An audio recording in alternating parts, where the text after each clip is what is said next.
the big one. Today is the day the 150-gallon low-tech reef becomes part of the 600-gallon low-tech reef. So we're going to take everything in the 150, all of the live rock, the little bit of corals that we have, the fish, the sand, everything down for the Refugium, which doesn't have its lights on yet.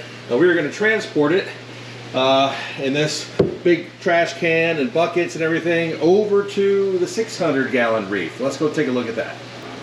Okay, with the 600-gallon, it's 4 feet tall, so we got to bring out the big boy ladder because we're going to be doing a lot of work inside there. We're going to integrate all that rock from the 150 in here, and you know what? Let me move this ladder out of the way. I want to compare what it's going to look like with what it has right now, and also ingesting everything from the other tank.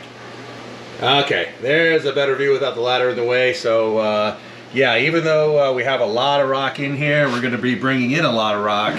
It is truly a massive tank. 600 gallons is a good amount of water volume, and like we always say with these, you can't tell the front to back, so let's take a look above so you can see the depth.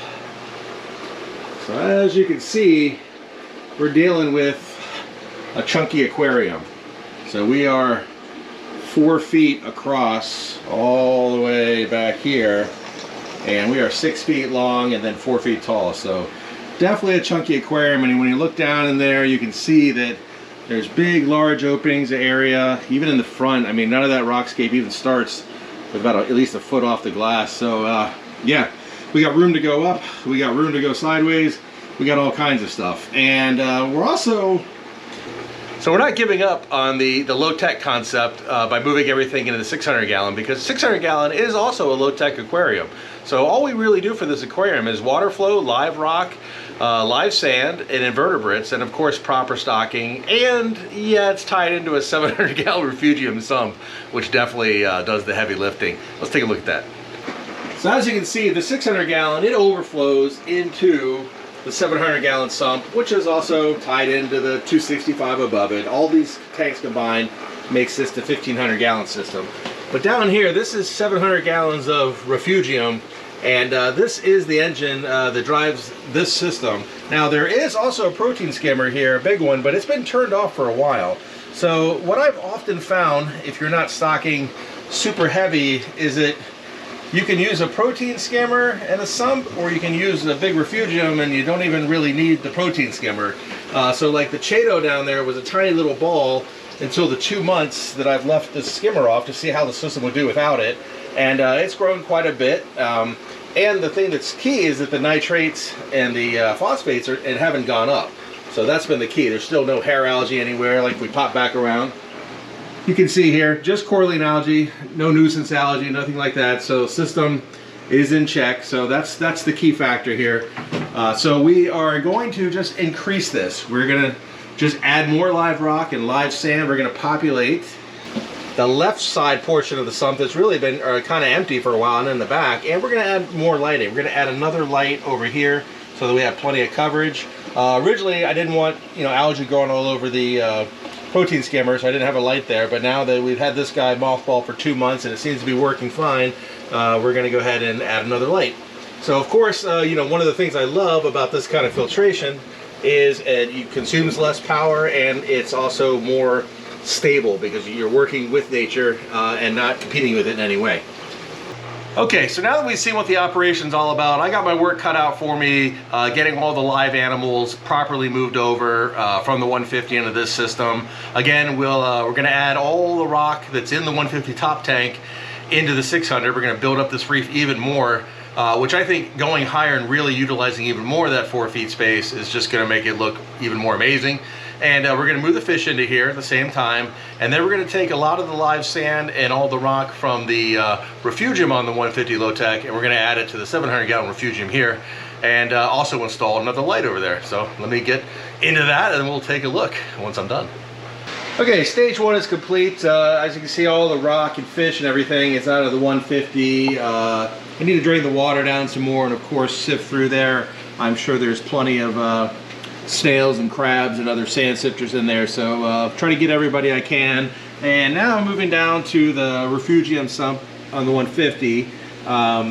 So most of the, well, some of this is going to go in the 700-gallon sump, but The 600-gallon Reef slope actually absorbed all of the rock from the 150, and I didn't quite fill it out as much as I wanted, so I'm going to go ahead and top off with this Refugium rock now. Let's show you the kind of the halfway point of the 600. Okay, here's what I'm calling the halfway point of this this conversion, I guess. We have all the rock from the 150-gallon Reef Q, but not from underneath in the sump. So we're going to top off with that, but we do have all the fish moved over. You see the purple tang, the Fiji barbaric clown, and the powder blue tang. They're all moved over here in the new tank, and hopefully there's been a big enough disruption with me turning off all the pumps and adding all this rock and dropping rock and picking it up and making a mess that the fish that have been in here and are established won't give the new guys too much trouble getting established in here. Hopefully enough territories change that you know, it'll sort of break up the existing territory. So far so good. Obviously I've been in here too long, but haven't seen any aggression yet. But all right, so it's obviously a little cloudy and everything because I've been mucking around in there. But so here's where we're at. I'm going to take that the rock from the Refugium over there, and I want to top off in a few spots up in there, a little bit in the middle. So just a few spots to top off. You know, maybe get a piece down here. Maybe clean that up. One thing I did want to do was have a lot of rock in the front, because this is a reef slope. So we want to, you know, if you kind of imagine like you're coming down, you plateau out, and you come down, and that's what we're kind of shooting for here. So it creates a lot of habitat down here right in front of the glass, because you have all those caves and rocks and everything down there. So it brings the fish right up to the glass, which is nice. Let me give you a shot from looking down, because you can see it may look like it's right up against the front, but it's really not. It's a little bit hard to see with the pumps going, but you can see there's plenty of sand space. So those rocks are still a ways off, 6 to 8 inches off the front glass, depending on where you are, or even more in some places. So even though it appears that they're right up on the front of the glass, they're definitely not.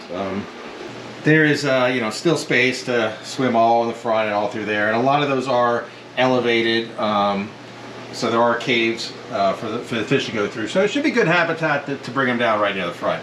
So what I'm going to do is get back to moving everything over and get the sand and everything from the other tank. And actually, let me show you. I think it'll also be a good opportunity to go ahead and clean off the the tops.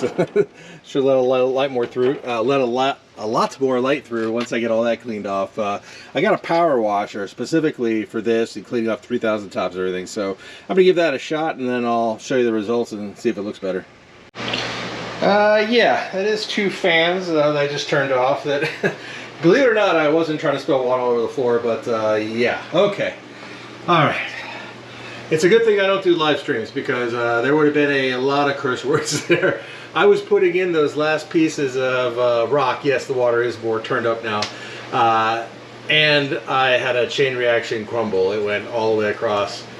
It was a freaking nightmare. So if the scape looks a little different, and not just because I added a few rocks from the Refugium of the 150, that's because half of my aquascape crumbled. So, all right, yeah, obviously it's built back up. I made sure it's stronger this time. And I may be an inch taller, because putting my waist up on top and basically hanging down in there underwater, grabbing those rocks and moving around, yeah, I'm pretty sure I stretched my torso out doing that. Oh man, this tank is brutal. This is such a love-hate tank, you know? It's, I mean, doing this kind of work on it is a royal pain, but when I'm not doing any work on it, which is most of the time, and I'm just enjoying it, I love it, you know? I love the depth of it, front to back, and the height. Oh, it's just a beast. Oh man, all right, so I was gonna show you the cleaning off the tops, but obviously I wasn't expecting to crumble my aquascape, so figured I might as well throw that in there. And yes, it was a little bit ago. I needed a little time to decompress, because it sort of did this slow motion thing where it went all the way across, and I was just like sitting there going, well, I was cursing up a storm is what I was doing, but it was kind of one of those slow motion train wreck kind of things, but oh, brutal. All right, let's get these tops cleaned, get them back on here, get this water all cleared up, and get that light installed on the sump. All right, I figure I might as well go ahead and show this. This is one way to get the tops really clean. It's really easy. When you have a lot of tanks, a lot of big tanks with lots of tops, you don't want to be scrubbing them. So I just use the old pressure washer here, and it's pretty much about this easy.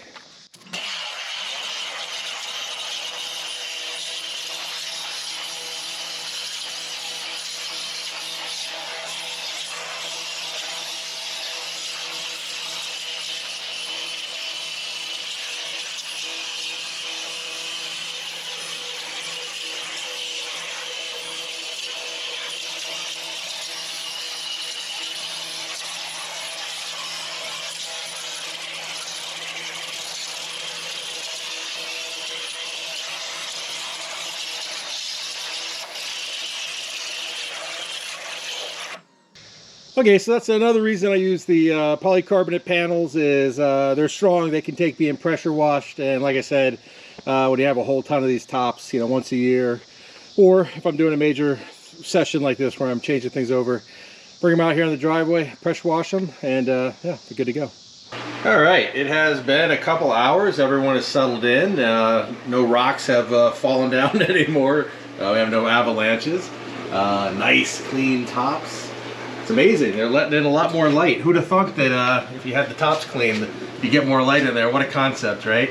Okay, so some of you might be thinking, we got some duplicates going on here, right? So we have a white cheek tang, we have a powder blue tang, and we have a coral beauty, and then we have an Evil's angel, we have gladiator clowns and Fiji barbary clowns, sailfin tang, purple tang. So the reason I point all that out is because in the saltwater world, it's very difficult a lot of times to keep the same multiple fish of the same species grouped together. They will fight. So what we're hoping here, and what we've seen so far, is that the size of this aquarium and the amount of rock we have, but mainly the size and the amount of territory, I should say, that the rock provides. So far so good. Very, very minimal squabbling, basically just establishing themselves. That's absolutely to be expected when you add the new fish. So, you know, I don't know if it was me knocking over the reef and causing an underwater earthquake, if that spooked the fish or what, but in all seriousness though, they're doing great for, you know, for being uprooted and put into a whole new tank, and then for these guys who've been in here for a while and getting new, you know, quote unquote competitors, you know, they're doing well. They're behaving themselves as much as can be expected. But so you can see most people are out and about and swimming around. See, there's a little sparring right there, and that looks bad. You can see they're both nicked up a little bit of split tails. So the dwarf angels are definitely the ones who are banging the hardest so far. But I've seen when in a smaller aquarium when people have added them, and it's much worse than that. This does look to me like it will get sorted out without any of the fish dying or getting really torn up. So from experience, because like I said, they go much harder when there's really a problem. And like these guys, the tangs were the first ones to squabble, and they seem to have worked it out already. So anyway, like I was saying, is everyone's kind of out and about and getting reestablished here. So I'm thinking, let me go ahead and throw some food in there, and let's see if that brings everybody out. All right, yeah, big feeding here. So a lot of frozen food, different meaty and herbivore preparations, as well as a bunch of herbivore flake, since we have so many tangs, so many herbivores in here, as well as, you know, omnivore preparations as well. So nice big mix for all the fish we have. Now this is interesting. The Blenny here. We haven't seen him for a while. He is from the other tank, but he was hiding all the time. So it's kind of nice to see him out and about. There is actually a purple pseudochromis in here, but it's going to be tough to see him in this tank. As well as there's the two Wheeler's gobies, which are moved over, and I kind of feel bad because, you know, obviously they're going to be set up down low on the substrate, and I don't know when we'll see them. Hopefully they set up shop here in the front, so I'll be able to still enjoy them. If they set up shop in one of those coves back there, you know, down under one of those rocks, that's gonna be pretty tough, you know. But we'll see. This was definitely the better choice for them. The 265 has the Indian black trigger, and he's a little on the aggressive side, so definitely not putting little gobies in there with him.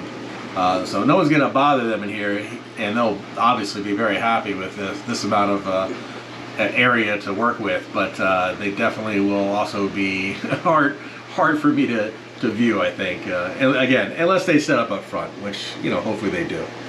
And yeah, it might look like a lot of food and everything, but trust me, there's a lot of fish in here. There's a lot of big eaters, you know, like the French angel. He's only getting bigger and bigger. The Berlingay tang, bigger and bigger.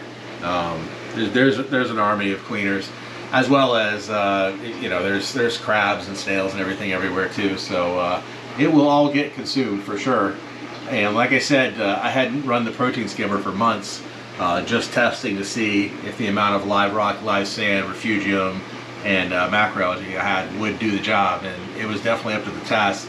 Levels didn't move at all, and the only thing that changed was my Chaeto, which was never growing, tripled in size. So that tells me, you know, it was getting starved out, and it got some nutrients, and it finally grew.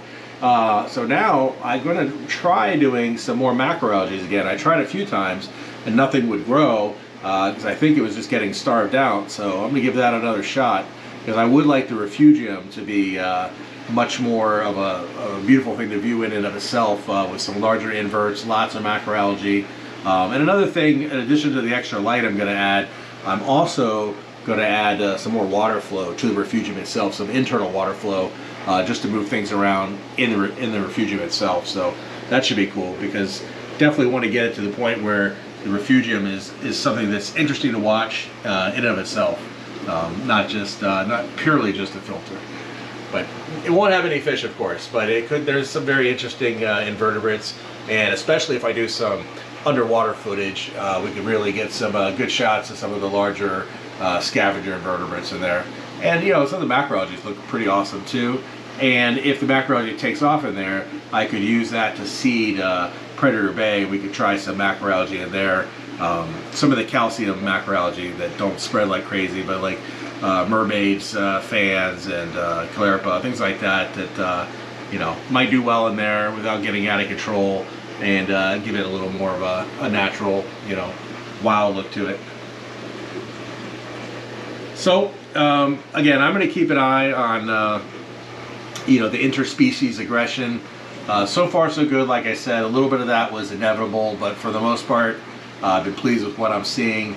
And I did check, and the reef is much more stable now, so I do not expect any more toppling. And to be honest with you, I kind of like how the second shot worked out anyways. I like the middle section better. I like having this, you know, multiple levels of caves here in the middle. The fish are always right there. And also the big fish, because, you know, we like these angels and these tangs. Some of these tangs are going to get quite big, so we need to have a scape that's going to support that. I like that they can swim in and out of everywhere very easily. Even to my helper, you know, she likes a salt tank. She always freshwater fish doesn't pay much attention to, but the salt fish, they always seem to catch her eye. I guess they're a little bigger and a little brighter colors. But all right, so welcome to the new 600-gallon low-tech Reef. So we've gone from a 150 to a 600, and yeah, as far as day one goes, looking good. Okay, so we're going to call that complete. The 150 low-tech is now a 600 low-tech. I'm happy with it. Looks good. Key thing is that the interspecies aggression seems to be going along well. I'll know just within a couple days that it should pretty much disperse altogether, and it is very minimal to begin with. So I'm very optimistic that's going to go well. Coming up soon, actually probably the next video, the 600 and the 750, the double DIY builds. A bunch going on in both of those tanks, including 4 sets of species breeding in the 750. There is a big school of baby fish in there. The parents are doing a good job. They've got them all the way to, you know, from eggs to wigglers to small swimmers now. I've also got, well, those are the Acara, one of the electric blue and one of the regular blues. I got 2 sets of angels breeding, and I got redhead Geophagus topos breeding in there. So it is awesome, but also kind of chaotic and kind of a mess. So you know, I'll show you the video. It's it's pretty wild. All right, what are you gonna do? Living ecosystems, that's what happens. Thanks for watching.